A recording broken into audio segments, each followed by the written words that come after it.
Following off your statement about being a self-taught developer, what would you say are some of the barriers to, especially, particularly to women in your field, entering your field?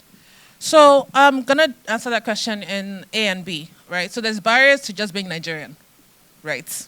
There is, my friend likes to say, being Nigerian is like playing live on hard mode. But the first problem, you have to deal with infrastructure, right? Everything is expensive. Data is expensive, which is your access to the world. Power, access to power. I know how many people come into the hub in Yaba just for the light and internet, right? So just first of all, there's that barrier to knowledge and barrier to infrastructure. And then being female, it's even harder because there is some interesting, I want to say, cultural mentality around women in tech that makes you feel there's an assumption of incompetence, right? So if a guy and a girl walk into a room and they both say they are Java developers, you automatically believe the guy is better. You haven't seen them write code. You haven't seen anything they've built, right? And it's a natural assumption, and it's kind of a default. So the girls generally have to do a bit more to prove skill that they have, right? When you combine that with the natural inclination to not show yourself too much because you don't want to be that girl, what happens is you have a lot of people living in the shadows, right? People that are amazing, but don't talk about it. You don't want to be the one that's overdoing, right? Because you also don't want to be that loud woman. So there's a lot of cultural, just like intonations around being a female, just to begin with, right? So it's layered. And so in my experience, what starts to happen is when you see those girls meet other girls that are doing the same thing, not necessarily successful yet, they're just doing the same thing, they're just learning as well. It's very encouraging for them because you're like, oh my God, I have so many questions I haven't been able to ask because I don't want to sound stupid. I don't want people to assume that I should already know this. I don't want anybody to laugh at me. And there's just so many things to hear. And you're like, nobody will laugh. A guy will come to you and ask. I've had guys come pitch solutions that just make no sense because they have the confidence to come and be like, this is my idea. If you don't like it, you don't believe in my vision, right?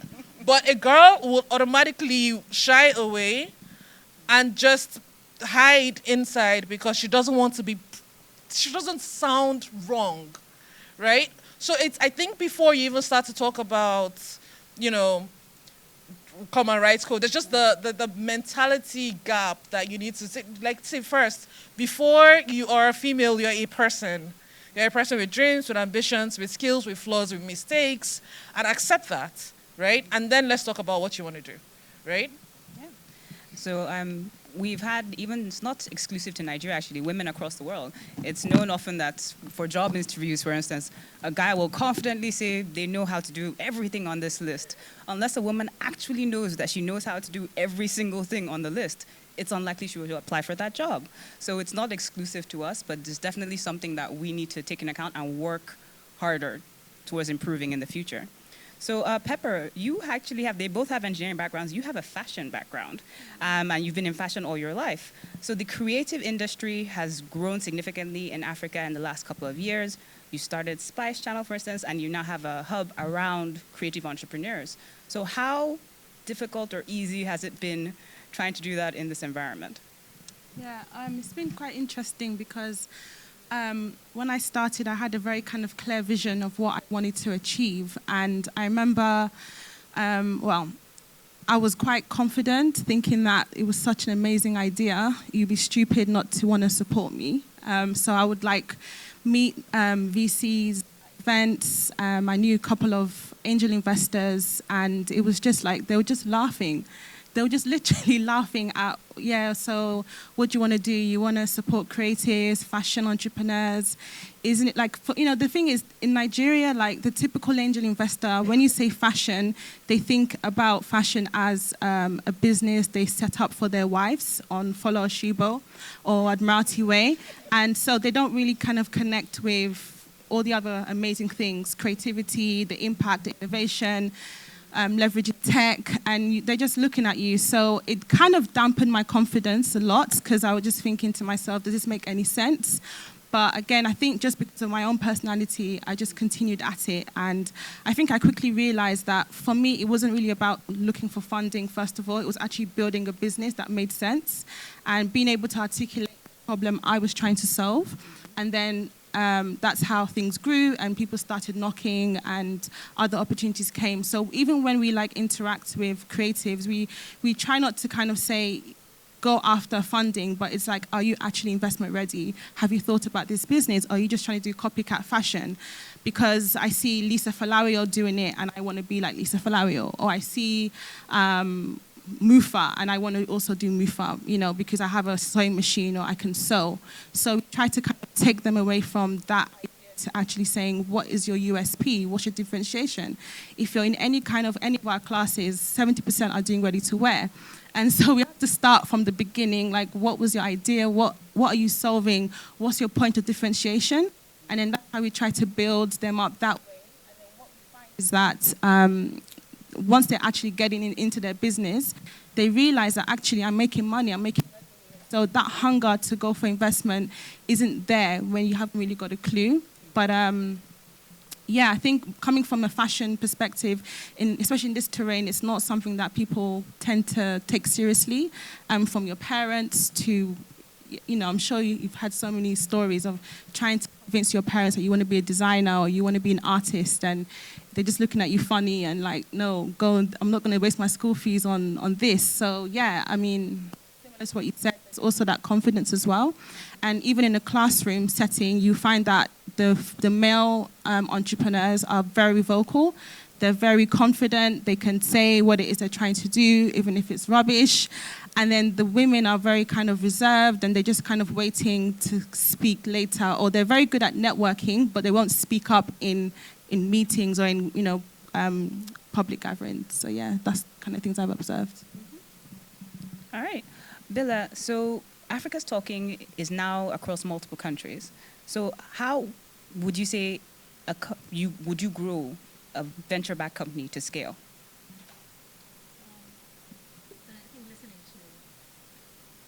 I think listening to my fellow panelists, it's quite different. I mean, I think it's very different when you're not a Silicon Valley company and then doesn't help if you're African and more so a woman. And I think we don't necessarily have the luxury that Silicon Valley companies have, where you just need to have an idea, and it doesn't have to be the smartest idea, and people will be throwing millions of dollars at you. I think it's a lot different in Kenya, or at least in Africa. And I think, which I think is actually a good thing. We do need to create, and people don't necessarily have the luxury to do it, but you do need to sort of prove your business. Unlike in Silicon Valley or some other spaces where you just have an idea and people are willing to give you seed funding. Unfortunately, here you do need to prove your business in most cases. And a lot of startups don't have, I mean, people are barely making ends meet. You're barely, paying your rent from your job, if at all you even have a job, leave alone getting started on an idea and actually, trying to run a company for a while. So, for example, at Africa's Talking, we bootstrapped the business for a couple of years before we actually got our first round of funding. It helped that my co-founders and I had been working before, so we had a bit of money, and you could put money into the business for a while. But very, very cognizant of the fact that that's not everyone's story, and not everyone has that luxury. And so I think going forward, and I think this is just my own observation, there's definitely a need for funders that understand the African setup and the African context and are willing to give startups a chance and not necessarily, benchmark them against Silicon Valley type startups. But on the flip side, I think for founders or someone who's trying to start a business, you do have to run a business that's at least try and prove the business model, because I think sometimes I do see people come on board and they want to get funding and you haven't really thought through your business idea and you just kind of want, oh, hey, I have this idea, please give me money. And you're not sure that it's actually going to be something that will actually generate profits, etc. And I think for African startups, I think there's a need to actually build businesses that are actually profitable, which is a bit different from Silicon Valley type places where you don't necessarily have to be profitable for years. We don't have that luxury. And I think from the word go, we need to think through, okay, the business I'm starting, can I see myself getting profitable as soon as possible? Yeah.